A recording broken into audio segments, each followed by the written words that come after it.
Hello and welcome to Wild Earth Ways. I'm Kat and today I'm going to be doing the tarot tag 21 tarot questions, which was started by Lisa Papez and her wife Peggy on their channel. And I've seen so many VRs to it here on YouTube that I've been really enjoying, that I thought I'd join in because this is actually just my third video here on YouTube.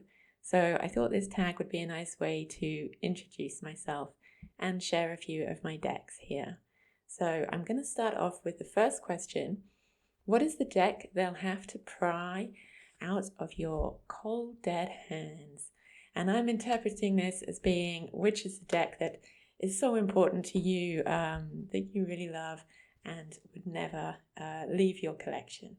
And so for me, this is my Witch's Wisdom by Phyllis Carrot and Danielle Barlow, which I shared on my spring decks video recently. So this is a deck I really love. I've been working with it now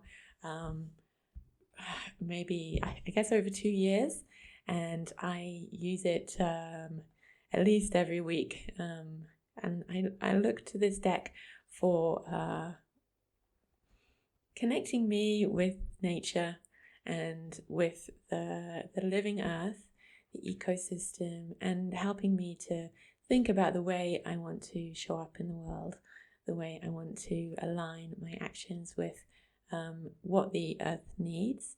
I think it's beautiful artwork, and also the guidebook is really, really insightful. It's kind of a challenging deck in some respects because it changes the system a little bit, and some people have found the imagery to be soft, which I think is true. It's not a very challenging deck if you don't want it to be, but you can go deep, and there are challenges in this deck. So, for example, this is the World card. So in this deck, the Major Arcana order has been reversed. So the creators had this idea that our journey is about coming into the earth rather than trying to leave the earth, which we see in the traditional World card, where the figure is sort of dancing in the sky. The Anima Mundi is a kind of realized spiritual being that's almost not material anymore. So in their deck, they have reversed the order of the Major Arcana. And you can see here in this World card that the figure, the pilgrim, is leaving their burning city behind. And for me, this is for sure a challenging card, because it asks you to think about what it is that you need to leave behind and how you can do so, if you can do so. Because I'm sure many of us can recognize the sense that living in this world in these times can sometimes feel like living in a burning city. I've shared already that I live in Israel, so there's a lot of conflict, a lot of sense of risk, but it's not something I can walk away from. I don't have the choice of walking away. And so when I get this card, it's asking me to think about what aspects of this conflict or situation can I walk away from, or should I stay and try to put out the fire? You know, there are many questions a card like this raises. And then we move through the Major Arcana in this deck in reverse. So this is the Judgment card, Initiation, in which the pilgrim is beginning to shed some of the burdens that they carry in this card. So just a couple more examples from the Major Arcana. This is the Chariot card, here Journey, and here is the High Priestess, is now in number 20. And this is the Council of All Beings, which stands for the Magician in this deck. And this card is the reason I bought this deck. Well, I probably would have bought it anyway eventually, but when I saw this card, I immediately decided to buy the deck because I love the concept, first of all, for the Magician being the unity of all the species in our global ecosystem. That's what brings this world to life. That's what makes Gaia the living earth. And the Council of All Beings specifically is a ritual in Joanna Macy's work that reconnects. This is a system that I've studied and also guided workshops on. And in the Council of All Beings ritual, participants take on the identity of another being, so a non-human being. This card does include a human, but in the Council of All Beings ritual, in the work that reconnects, we only take on the identity of a non-human being.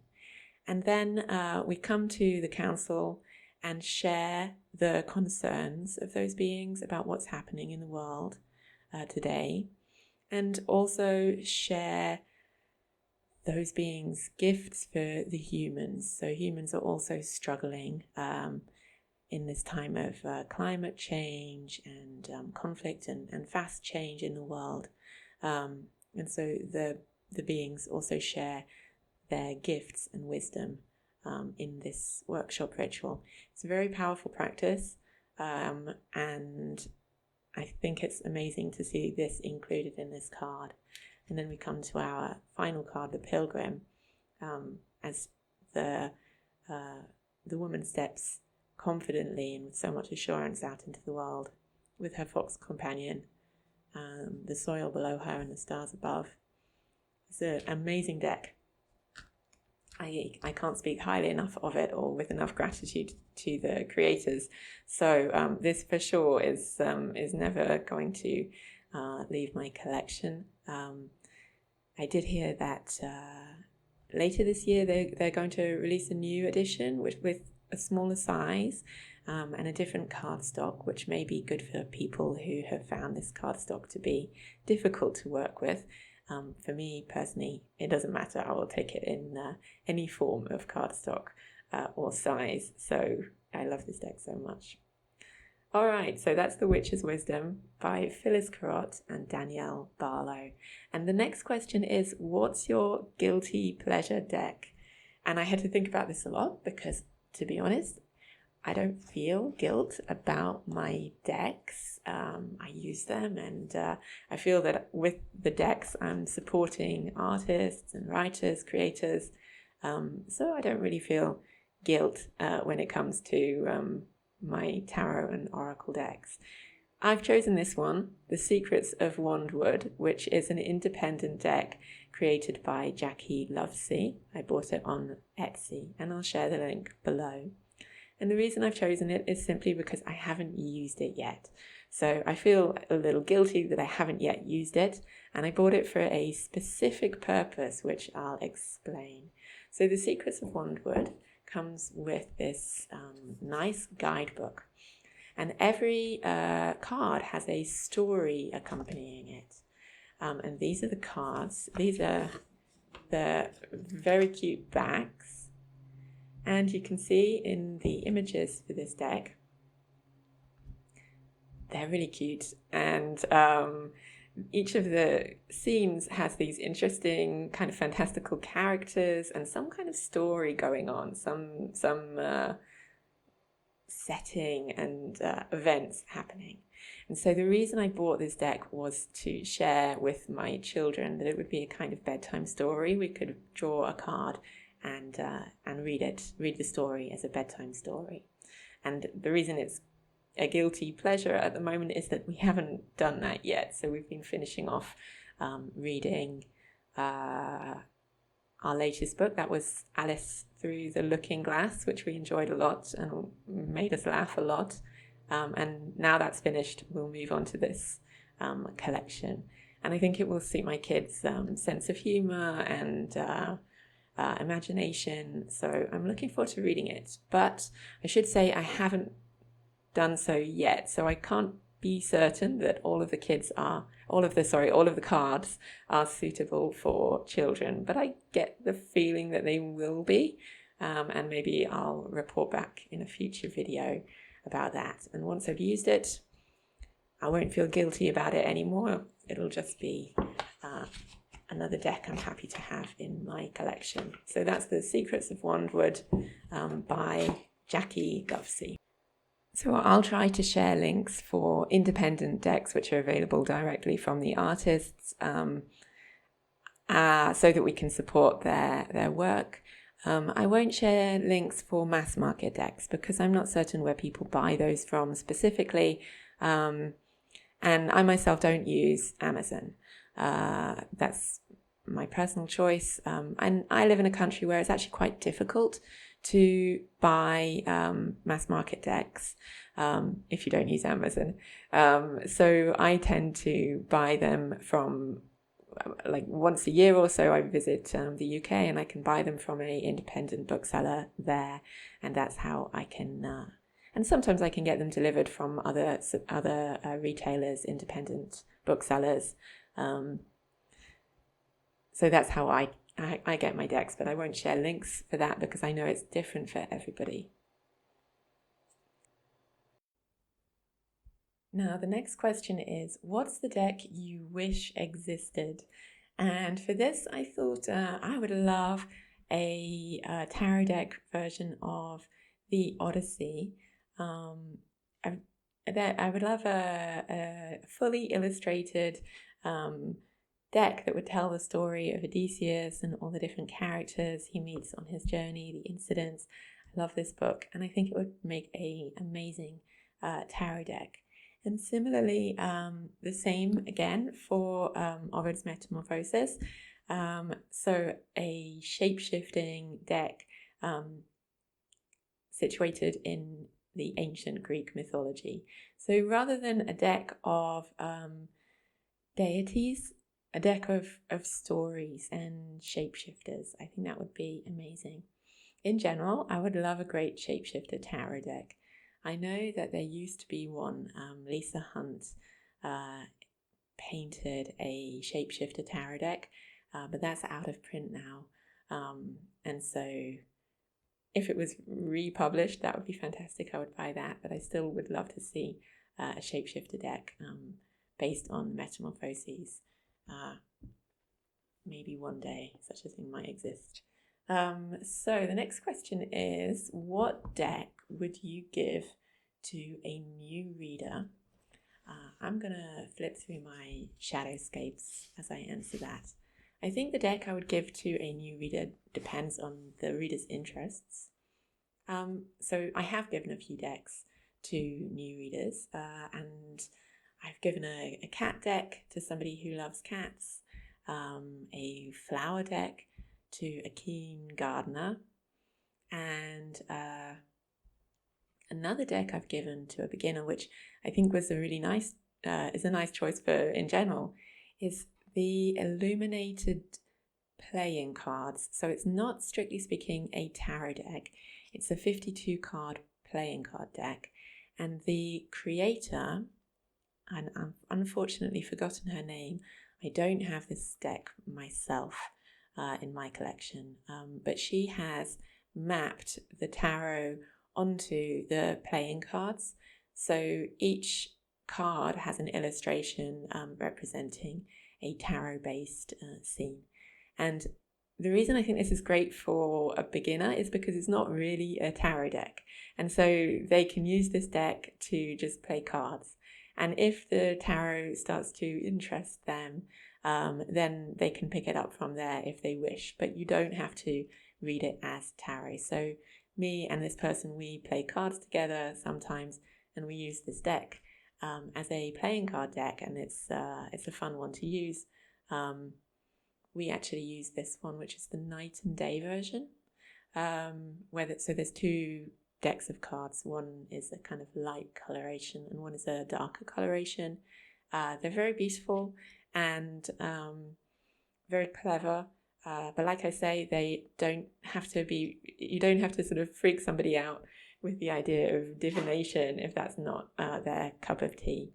But in general, I would choose a deck that suits their interests. So I might get somebody the Shadowscapes if they're into fantasy and this kind of art.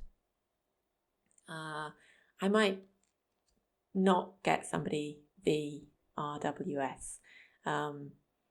I did start myself with the Waite-Smith deck, but I don't think you have to. You can start however suits you really. So the next question is, what deck do you want to get along with, but it just never clicked? So I will move away the shadowscapes because that's certainly not that deck. The deck I've chosen for this is the beautiful Orbita Tarot. So here, this Queen of Swords shows why I really do want to get along with this deck. Some of the artwork is so beautiful. And I bought the deck thinking but then look at this King of Swords. I don't like it at all. I think I don't think I like any of the kings in this deck, which is a problem. I thought that I wanted to get this card deck because the cards have such a storybook quality, and the art is amazing. Look at this Temperance, where we've got this woman kneeling on the ground between the prey animals and the predator animals, and is the kind of still point between these two sides of the ecosystem. It's stunning. And so is this Page of Swords with his fox in the desert, which I love, absolutely love. But then there are other cards which just don't work for me. I don't think I like any of the wands very much, and that's a problem because I find wands are quite important to me. So it's very hit and miss as a deck, and I just haven't fully connected with it yet. So actually I think that's probably more my fault than the deck's fault, and maybe it's just that I should at some point pick this deck as my deck for the month and get to know it more deeply. And I think I could still connect with this deck. It's certainly going to stay in my collection. So I quite like that. That's a wands. That's the Eight of Wands, and that's a really interesting image. So it's not that all of the wands I don't like. I think I just need to spend some time with this deck. The next question is, which deck do you keep only for the art? And I don't know if I'm cheating a little bit on this question, but I have picked this collection. So this is the Wild Cards, created by Jackie Morris and Robert McFarlane.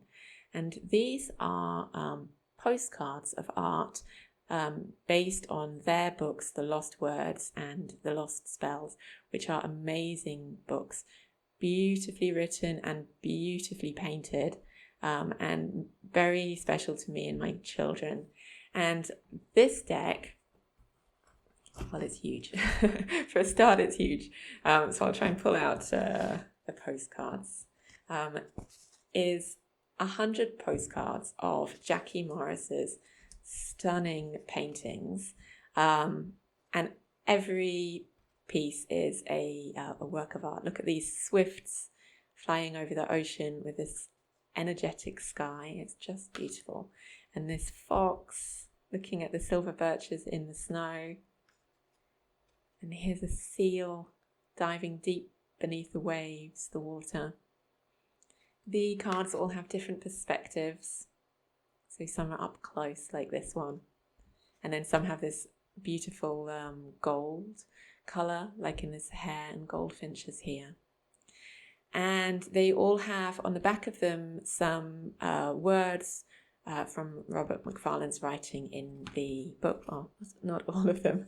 Let's see if I can find a better example. So here we have starling.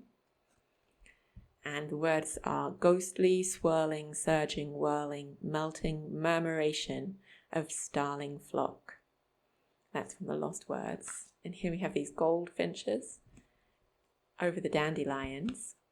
And the quotation is, Don de Lion, lion's tooth or wind blow, evening glow, milk witch or parachute. So some of them are, showing nature in all its aspects. So here we can see this poor wren is about to become prey with these claws descending over it. It's just beautiful. So I have this just for the art, because you can see it's not an oracle deck. It's just a collection of postcards.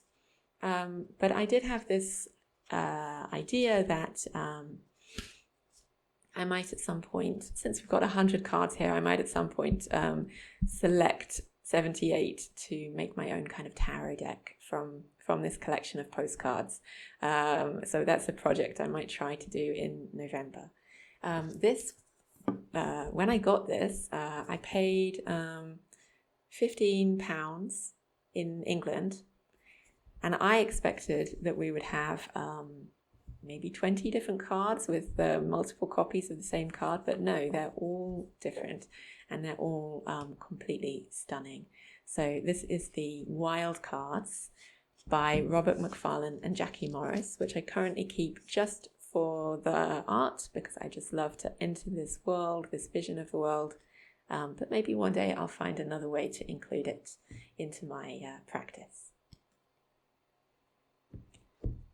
The next question is, what deck did you buy because everyone else did? And this pouch contains my Universal Weight Tarot, which is not the deck, which I'm going to talk about. So here's the Universal Weight Tarot. The deck I bought because everybody else did was the Centennial Waitesmith. And I saw everybody raving about how this was the best Waitesmith deck. And I thought, okay, I'll give it a try because I started tarot with a Rider-Waite deck. It's called the original Rider-Waite pack or something like that. And I bought that over 20 years ago, and I no longer read with that deck. I'm going to talk about it later in another one of the prompts. And I wanted to find a Waitesmith deck that I could read with. So I bought the Centennial, but it really wasn't for me. I just found, I don't know, the coloration it was just not, it was kind of grainy and dark, and I didn't care for it. And I do, by contrast, really enjoy the Universal Weight, which I talked about in my spring video as well. So I still have the Centennial for now. It doesn't take up a lot of space, so I've kept it for now. And maybe I'll give it another try in the future sometime. The next question, what deck is over your head or just baffles you? So I'll stay with this one on the screen because I don't have this deck with me. And that is the Dreams of Gaia Tarot. I bought the Dreams of Gaia because, quite simply because Gaia, or the concept of the living earth, is very, very important to me. I've studied deep ecology and worked a lot with those concepts, and I thought, the Dreams of Gaia might give me some way of connecting it up with the tarot. But yeah, it hasn't worked out for me. I guess the artwork, it feels a little bit like it was created on the computer, which is not my preference. But at the same time, again, like the Ostera, I do think that the problem is mostly just a question of time, and I haven't spent the time with it. So I've still got it in the cupboard, and maybe sometime in the future I will dig out the Dreams of Gaia and understand its system better.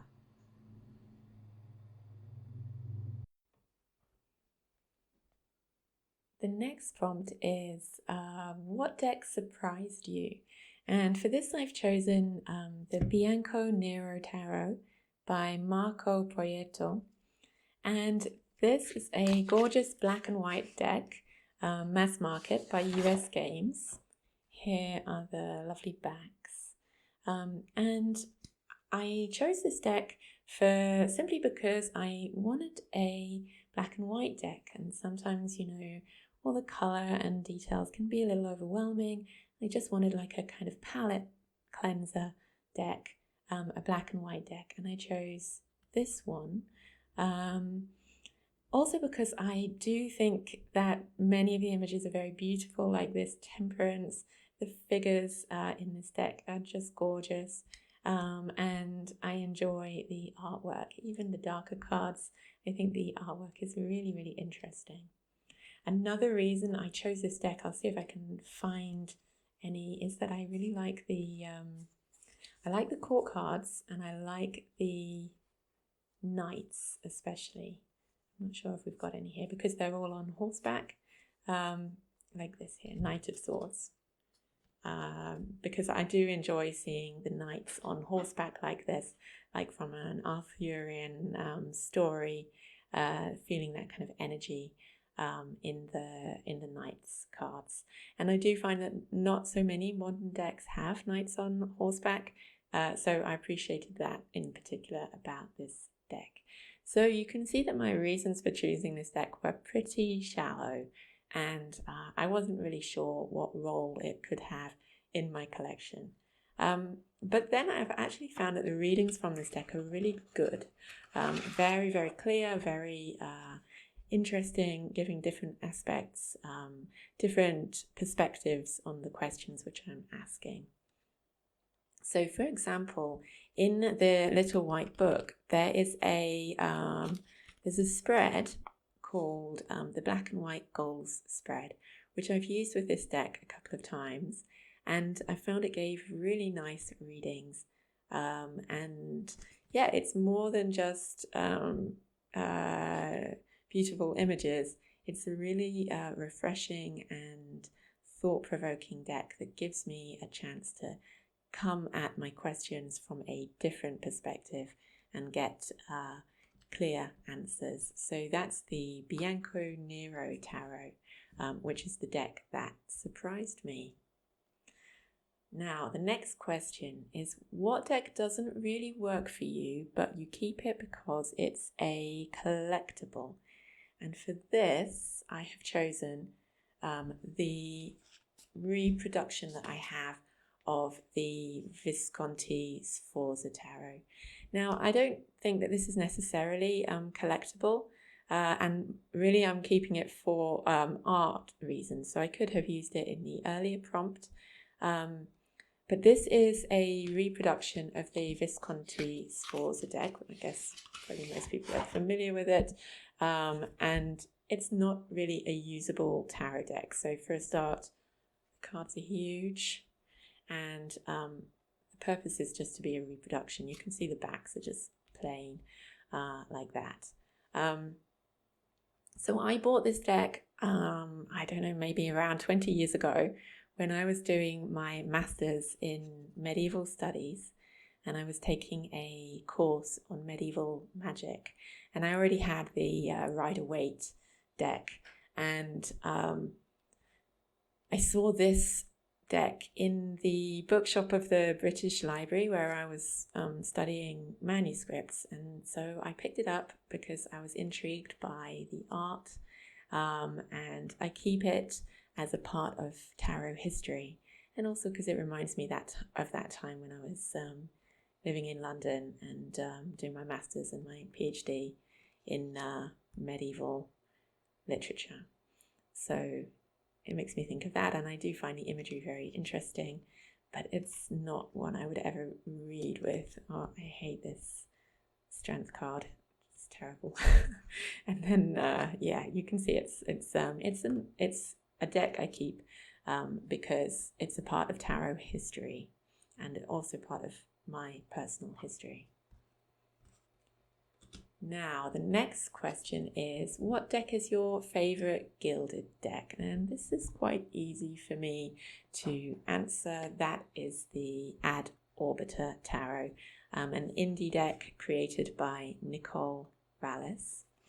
And I also featured this one in my spring video not so long ago, so I won't say too much about it, but you can see it has this lovely matte bronze gilding, which is soft and not sharp on the fingers, and I love the imagery of this deck. I love the spaciousness and openness and the way it allows you to read in whatever way you choose.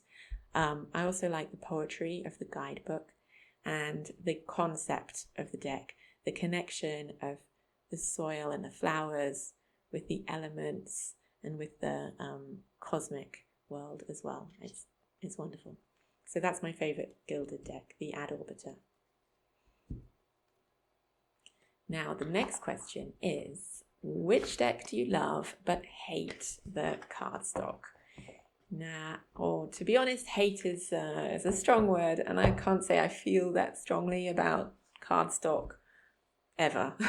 It doesn't really matter to me too much what cardstock a deck is made in. I'll make it work if I want to.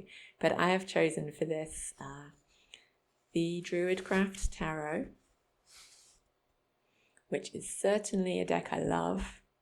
The artwork is by Will Worthington. It's a well-known deck here on TarotTube, and it's just beautiful, and it feels like stepping into this kind of world in kind of ancient Britain, which I really enjoy. So what's the problem? The problem is, I don't know if I'm going to be able to show it. This is actually quite a good example. The problem is that you can see on the back there are these fingerprints, and the backs of the cards really pick up fingerprints. Even when your hands are clean, it just seems to pick up fingerprints. So that's kind of annoying. I mean, I wouldn't go so far as to say that it makes me hate the cardstock, but it's not ideal. So I think I would buy this deck again if it got released in a different kind of cardstock with a different back.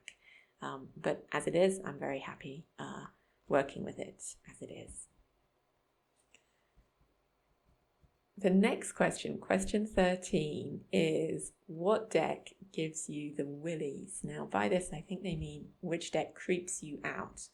And, well, I'm going to be honest. I don't have decks if they creep me out. I'm just not going to buy them, and I'm not going to keep them if I find once I've got them that they're creeping me out.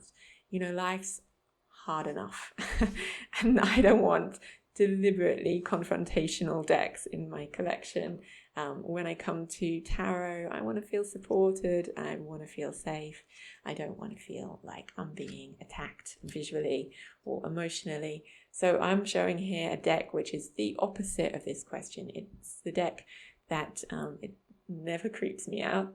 It's a deck which is basically a hug deck for me, and that is the Gentle Tarot by Mary in the Sky. And I will choose this deck when I need, when I'm feeling tender, and I know that the reading I need is going to be a soft, supportive reading. And I love her affirmations that she has on the cards that accompany this deck. This is the linen edition, which I bought off her shop on Etsy, which I'll also link below. I would quite like to get her big guidebook for this book as well, for this deck as well. So at some point, I will get that. And this is a very, very comforting deck. Yeah, I don't keep creepy decks. I don't deliberately buy creepy decks. So the next question actually is, what's your favorite deck for shadow work? And again, shadow work is not something which I set out to do separate from light work, whatever that may be. But I do find that tarot is an effective way of bringing up what you may wish to kind of keep hidden or not look at directly. And for this, I have really appreciated the Wild Unknown Tarot by Kim Krans. So this deck is very special to me because it was the first tarot deck I got after many, many, many years of not buying tarot. So I originally bought, like around 20 or more years ago, I bought the Rider-Waite-Smith, as I've said, and I did also buy that reproduction of the Visconti Sforza. And then I didn't buy another tarot deck for many, many, many years. I didn't even know that they existed, really. I didn't see kind of the online tarot community until I saw this deck on a bookshop website, and I was curious, and I ordered it as a birthday present, actually, this one and the Wild Unknown Animal Spirit Oracle. And it just opened up my eyes to what's possible in tarot beyond the beloved Waite-Smith deck. And yeah, I love this deck, but it does give me shadowy readings in a specific way, and that is, I feel like this deck speaks to me in like a voice very similar to my teenage self. So my teenage self was a bit goth, very serious, very, very bookish. I grew up in the days before internet, and I think in those days we were a little bit more isolated, and it wasn't so easy to join up with people who share your interests and find communities to support you in the different things which you experience as a teenager and that I experienced as a teenager. And I think that this deck really began to speak to me with that voice. And it was very interesting because teenage me was quite confrontational in the tarot readings which I did with this deck. You know, not impressed with my life choices that I've made, and it took a lot of work and to kind of work through that and think about it. And this deck was really helpful in helping me to connect up my sort of past self and my present self. My past self was very idealistic and believed that we should live in a certain way in the world, and I guess I still am like that, but I also have to be realistic. And yeah, I've done some really interesting work with this deck. Specifically, I use it as a prompt for poetry. So I've written many, many poems based on the images and readings of this deck. And that's what's really helped me to process these different thoughts and ideas. So I love the Wild Unknown deck, and I think it's really great for me for shadow work. And the next question is, what deck do you love in the theory but not in practice? And for this, I've chosen the Elemental Power Tarot by Melinda Lee Holm. And the illustrations for this deck are by Rowan Daniel Eason. To be honest, I think he should have equal presentation on the box. I do think that the creator and the illustrator should share their presence on the box. That's not quite fair to the artist. But the deck, I think, is fantastic. I love these octopus backs. I don't know what inspired them to put octopuses, an octopus rather, on the back of the deck, but I love it. And octopuses are really interesting animals, very thought-provoking about this world we live in, that we share with species like this, so different from ourselves but so intelligent. And I think this deck is fantastic. So you can see already why I love this deck, because of the way it works with the elements. And elements are very, very important to me in my tarot practice. It's really one of the things I do tarot for, is to connect with the elements. So here you can see the Nine of Wands, a very fiery image, and the minors are like this. They're kind of they're pippish with the element represented. And here we can see the Knight of Swords, who is air of fire. And in this image, you really see the strength and dynamism, the power of that combination, which is a very dangerous energy, but it's also one that's really going to get things done in the world. And the beautiful thing in this deck is also that there's no human figures. So you're being invited, for instance, in the court cards, to put on the helmet to become the Knight of Swords. And in the majors, there are scenes that you can sort of pathwork into. The minors, like I said, are pippish. I wish that there was a little bit more thought to the arrangement of the objects, but they're still very evocative. So you can hear from what I'm saying that I do love the deck in theory, and maybe in more than theory, but I haven't really connected with it in practice. To be honest, again, I think that's just a question of time. I haven't read enough with this deck. And I would like to. So I'm thinking that this might be my choice for August, because I do feel the energy of this deck is very intense. And August here in Israel is a very intense month. It's seriously hot.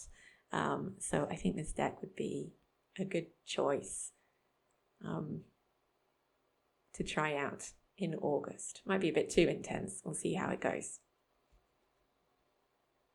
So that is the Elemental Power Tarot by Melinda Lee Holm, who, by the way, has written a really excellent guidebook.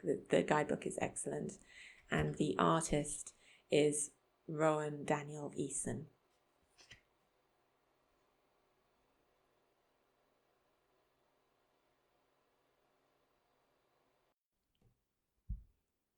Now, the next question is, which deck would you never use to read for someone else? And I'm going to bring back out my Shadowscapes. But I actually don't read for other people. I only read for myself. For me, tarot is a contemplative practice. It helps me to get a different perspective on what's happening in my life. And it can be a basis for meditation. And it's also a creative practice. I use it as a way of prompting creative writing, so stories that I'm writing or poems. It's not divinatory, so I don't use it as a divinatory practice.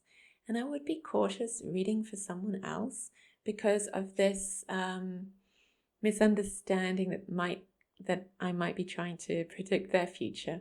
Now, it's not to say anything about anybody's practices, reading for themselves or reading for other people, but that is not what I personally do. So at the moment, I don't read for other people. And specifically this deck, the Shadowscapes, I think I have very strong personal associations with the cards, which would make it difficult for me to use for other people.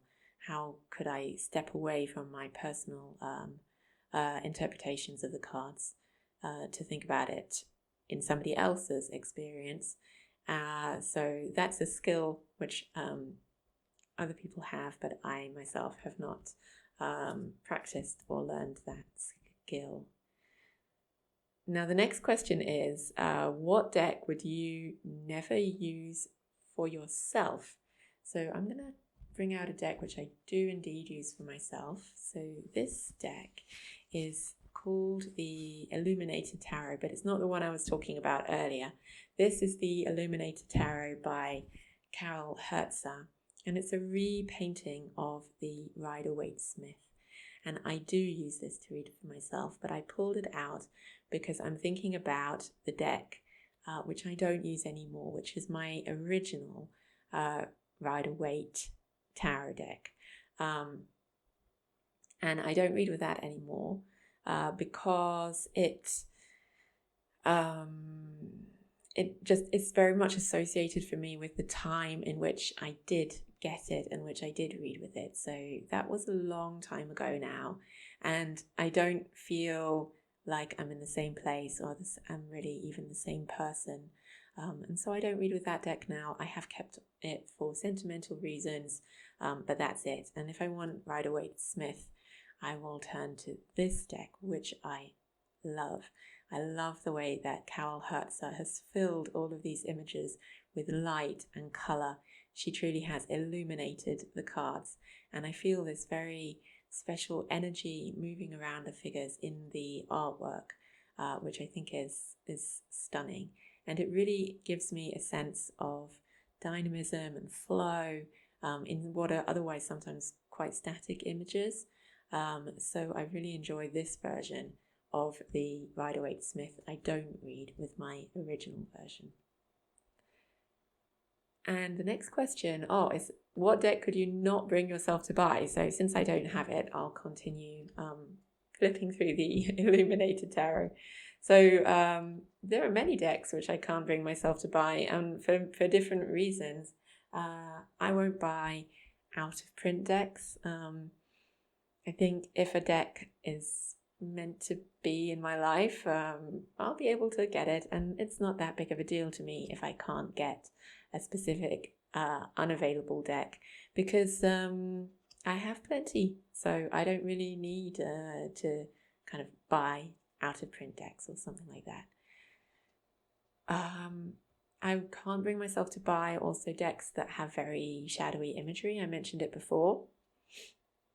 So a deck that I would have bought but don't buy is the Hush Tarot, which I love the kind of the nature imagery, the sort of fantasy realm of the imagery, but I can't stand that magician card in which there's a woman holding a decapitated lynx, I think it is. It's a big cat of some kind.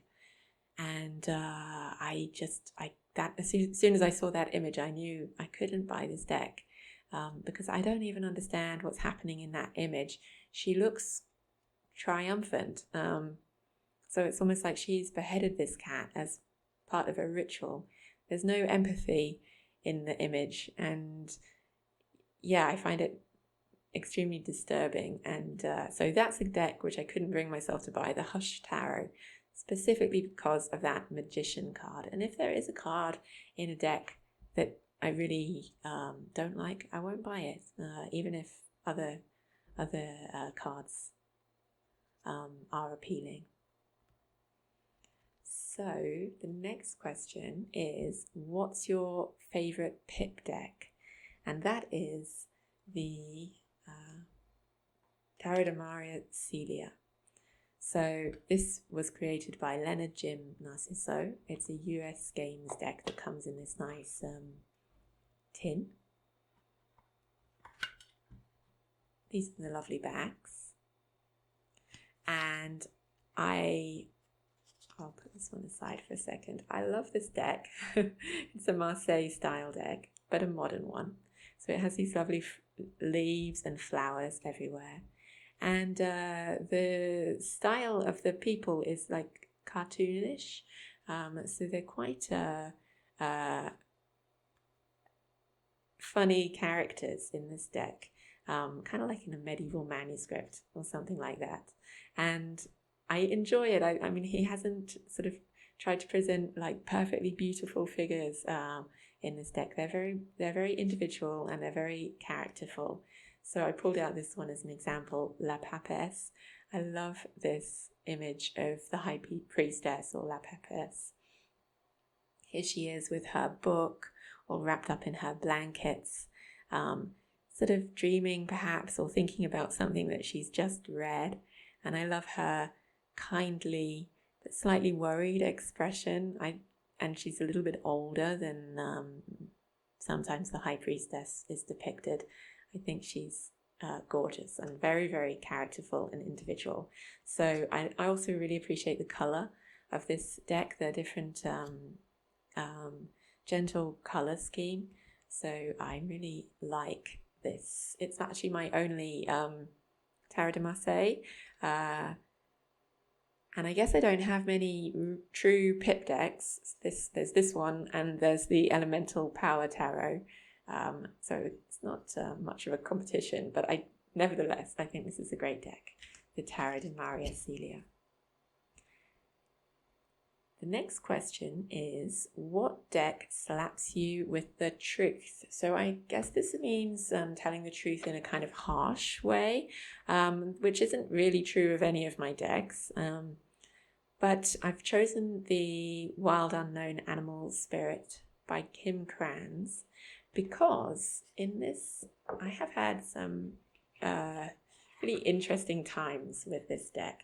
I do tend to draw one of these cards when I use the Wild Unknown Tarot deck. So I choose an animal to kind of guide me with the reading. And like I said, I usually use it as a prompt for poetry. So I'm using them to inspire poetry. And sometimes I'm getting animals which, let's face it, if you're choosing an animal guide, you normally want to choose something quite spectacular, like this snake on the cosmic egg. You wouldn't necessarily choose a hyena. You probably want like a phoenix, and be less sure what to make of an oyster. So my point is that the deck has this lovely balance, which I do really appreciate about it.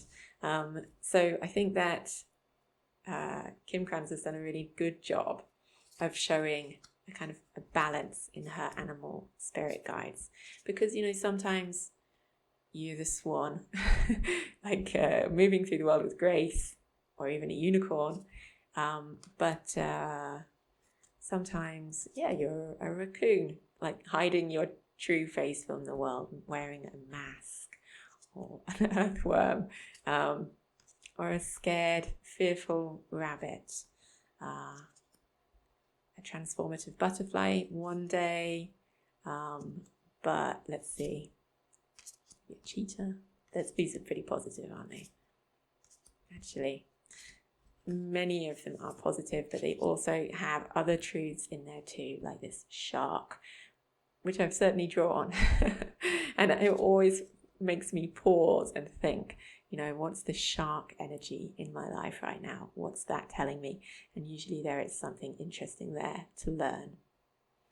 Now, the final question was, what's the deck that got away? Which I suppose is referring to a deck that you could have bought but didn't buy. And I can't say that I have really any decks that have gotten away from me in that sense. I mentioned earlier the Shapeshifter Tarot by Lisa Hunt. But when I looked into buying that deck, it was already out of print, although, in the past, perhaps I could have bought it, but if I had known that it was something that I would want. But now it's out of print and goes for crazy prices. So I guess the Lisa Hunt's Shapeshifter deck is the one that got away. And that's okay. I've got the Animal Oracle, and I've got Shapeshifter energy represented in other decks like the Witch's Wisdom, or Ostera. So that's something which I don't need to lose sleep over or pay a fortune for on eBay. So I'm going to go with the Shapeshifter Tarot as the answer to that question. So thanks so much for spending the time with me as I go through the decks. It's been a lot of fun for me, and I hope that you've enjoyed it. And thanks also for all the VRs, which I've enjoyed watching for this tag. And I hope to see you again soon.